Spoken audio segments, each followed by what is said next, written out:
Қайырлы күн оқушылар. Бүгінгі сабағымыздың тақырыбы миллионға дейінгі мыңдықтарды санау және сандар тізбегі.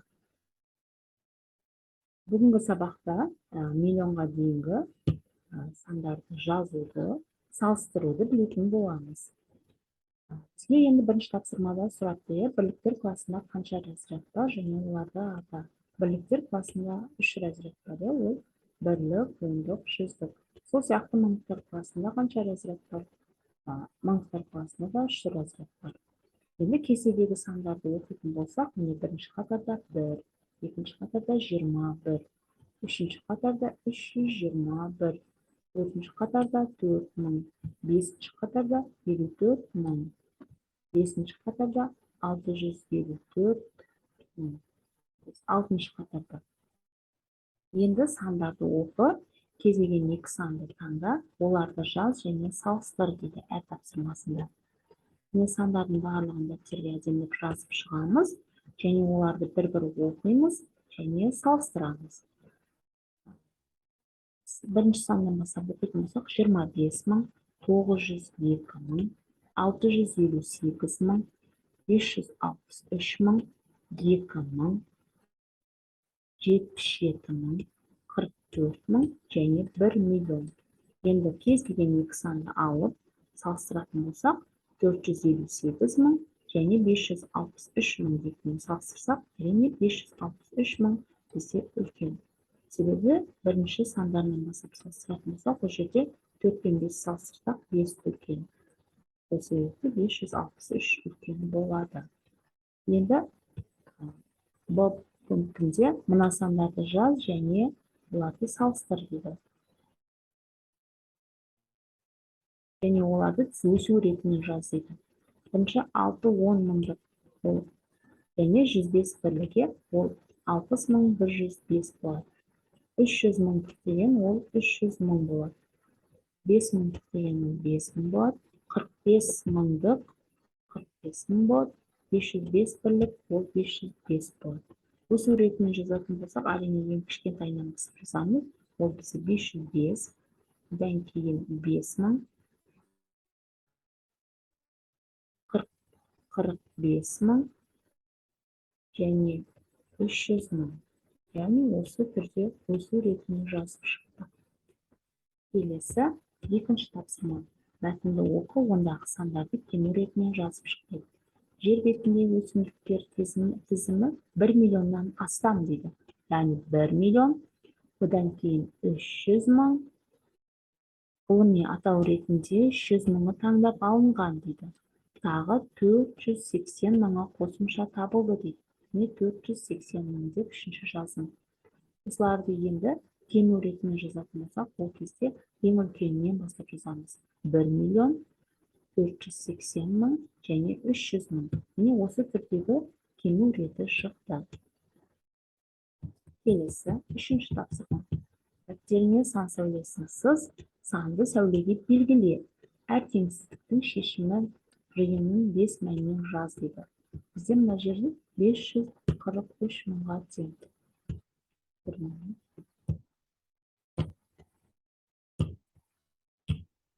Міне мына нүкте 543 мыңға тең.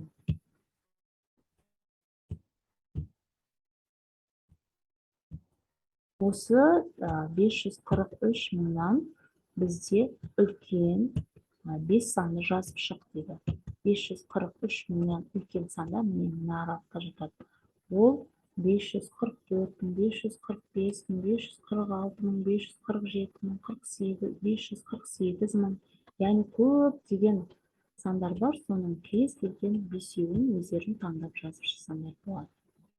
Ал мынау екіншісі сан сәулесінде бізде 908 мыңнан кіші сандарды жазуымыз керек. Берілген нүкте ол бізде 908 мыңға тең екен. 908 мыңнан кіші сандар өте көп. Олар мына аралықта жатады, яғни 908 мыңнан кіші сандар.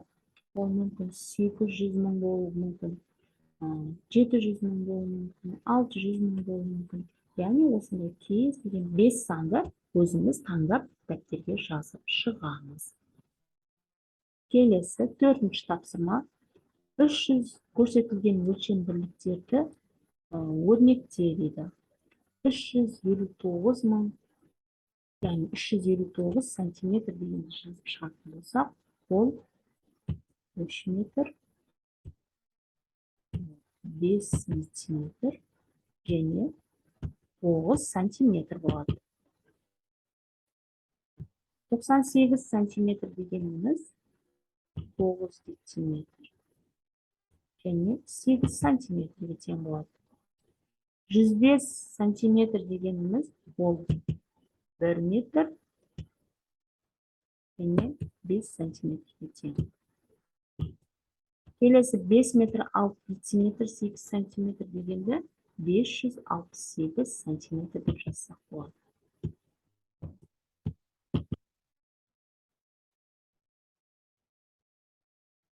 9 метр 7 дециметр дегенді 97 сантиметр деп жазамыз.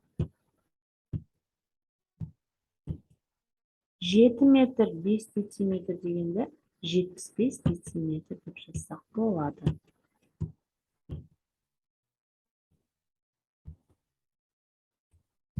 5-ші тапсырмада саябаққа әр қатарға 4 бұтадан 8 қатар қызыл раушан гүл және 23 бұта ақ раушан гүл отырғызылды дейді. Саябаққа барлығы қанша раушан гүл отырғызылды? Бірінші шартын құрамыз.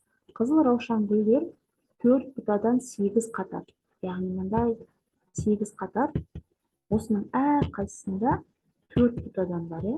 Мындай 8 қатар. 6, 7, 8 қатар бар. Осының әр қайсысында 4 бұтадан бар. Сонда осы жердегі раушан гүлдердің саны қанша екенін табу үшін не істейміз? Яғни 4-ті көбейтеміз 8-ге. Әр қайсысында 4 бұтадан бар. Әр қайсысында 4 бұтадан бар. Сонда қызыл раушан гүлдердің саны қанша екенін табу үшін 4-ті 8-ге бөлеміз. Сонда қызыл раушан гүл 32-ге тең екен. Ал ақ раушан гүл 23 бұта екен. Сонда саябаққа отырғызылған раушан гүлдер санын тап дейді. Ол үшін осы қызыл раушан гүлге ақ раушан гүлді қосамыз. Сол кезде бізде 55 раушан гүл отырғызылғаны шықты. Екінші әсінде саябаққа отырғызу үшін 179 жалпақ, яғни жалпақ жапырақты 179-ға тең, және қылқан жапырақты 186 ағаш көшеттері әкелінді дейді. Және отырғызылмаған әлі 145 көшет бар екен. Саябаққа барлығы қанша ағаш отырғызылды дейді. Яғни осының барлығын бір-біріне қосып шығамыз. Бұл кезде 510-ға тең болды. Жауабы саябаққа 510 ағаш отырғызылған екен. 6-ші тапсырма теңдеуді шешу. Теңдеуді шешуді орындаймыз. Ол үшін бірінші есептің берілгеніне мән берейді. А азайтылған 80 ол тең 320 қосылған 350-ге дейді. Бірінші А азайтылған 80 деп, мына 320-ға 350-ді қосып аламыз. Сонда 670-ге тең болады. Енді ары қарай бұл қарапайым теңдеуге келді. Қарапайым теңдеуді табу үшін А тең 670-ге 80-ді қосақ 750-ге тең болды. 750-ден 80-ді азайтсақ, ол бізде нешеге тең болады? Немесе 320-ға 350-ді қоссақ, 670-ге тең болды. Яғни 670 тең 670 деп соны жазып қоямыз.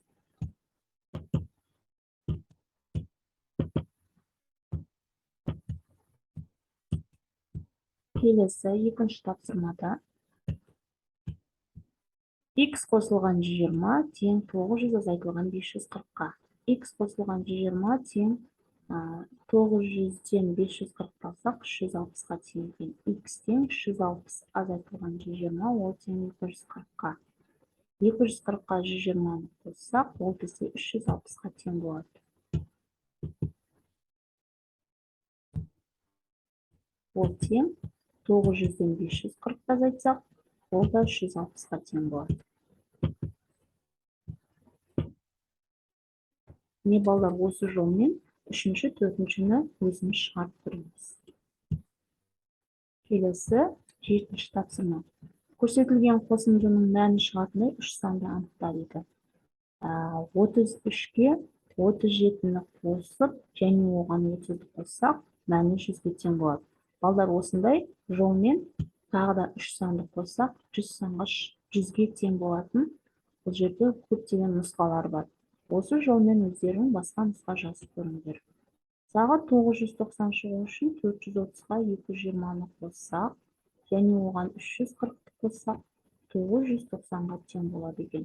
Бұл жерде 990 шығатын нұсқалар өте көп, өздерің тауып басқа нұсқа жазып көріңдер. Келесі 660 шығу үшін 330-ға 220-ны қосып, оған 110-ді қоссам, 660-ға тең болады. Бұл жерде де өзіміз өзге нұсқа жазып шығарамыз. 8-ші есеп. Далада өсетін қалампыр шашыратқа ақ тұңғиық гүлдері сағат 5-те, 8-де, 9-да ашылады. Ақ тұңғиық гүлі сағат 8-де, міне ол белгілі жазып қойған, не уже? Ақ тұңғиықтың сағат 8-де ашылатынын жазып қойған. Ал қалампыр гүлі одан 1 сағаттан кейін ашылады дейді. Яғни 8-ден 1 сағат кейін жазатын болсақ, 1 сағаттан кейін ол 9 болады. Яғни қалампыр гүлінің сағат 9-да ашылатынын таптық. Енді бізден сұрап тұр, шашыратқы гүлі нешеде ашылады дейді. Енді мына 8-де ақ тұңғиық, 9-да қалампыр гүлі ашылады. Сонда 5 деген қалып кетті, сол себепті шашыратқы гүлін 5-те ашылады деп жазамыз. Сонымен балдар, бүгінгі біздің сабағымыз осының соңына жетті. Назар салып тыңдағандарыңызға рахмет. Келесі кездескенше сау саламатта болыңыздар.